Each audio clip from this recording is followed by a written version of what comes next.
What's up, everyone? Thanks for tuning in. I'm Frederick Murphy, documentarian and founder of History Before Us. It brings me immense joy to highlight underrepresented history in my films and also with you here today.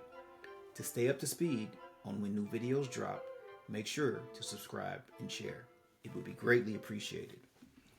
Fairs have always been a cornerstone of American communities, a place to celebrate agriculture, innovation, and culture. But during the era of the Jim Crow segregated South, African Americans were excluded from these community events. In response, these communities created their own spaces, safe spaces, for celebration. They were called colored fairs, in some cases, Negro Fairs. Today we uncover the history of these fairs, their beginnings, and the lasting legacy they hold. The separation of fairs were rooted in the laws of segregation. White fairs explicitly excluded African Americans either outright or by relegating them to a single Negro Day or Colored Day. This exclusion gave rise to colored fairs, which were organized by African Americans for African Americans. These fairs became spaces to showcase agricultural skills, business acumen, and cultural pride. One of the earliest colored fairs was established in Raleigh, North Carolina, the state capital, in 1879 by a formerly enslaved man named Charles Hunter. After the Civil War, Hunter became an influential voice for African Americans throughout the state. The fair would draw thousands of attendees and organized by the North Carolina Industrial Association, in which Hunter was a part of.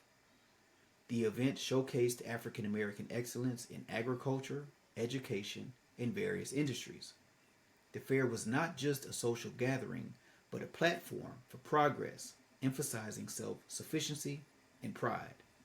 In Clarksville, Tennessee, where I was raised, the annual Montgomery County Negro Agricultural and Mechanical Fair grew into a significant regional event. It provided a stage for black musicians, artists, and entrepreneurs to thrive.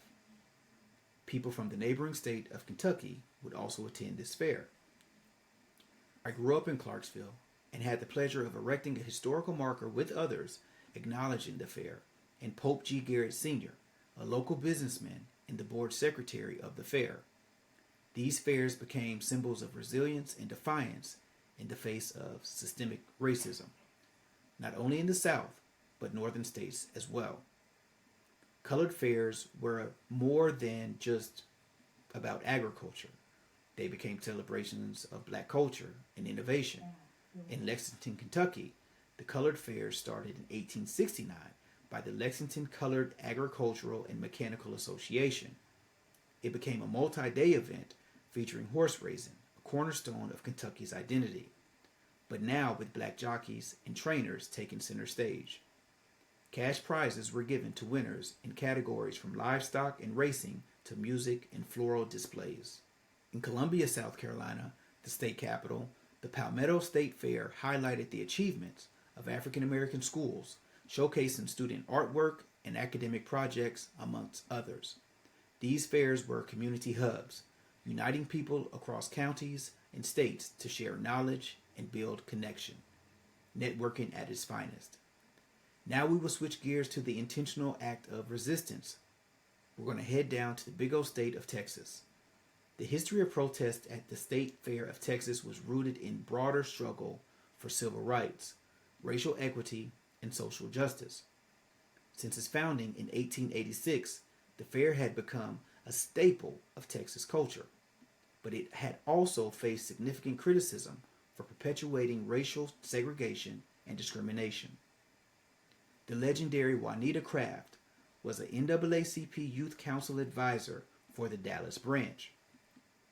She crafted a monumental movement, pun intended, to end discrimination at the fair.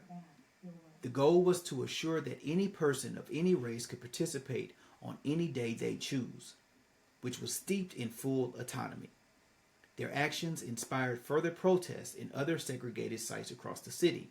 The legendary Lucy Craft organized peaceful protests with her youth council until the fair was fully desegregated in 1967.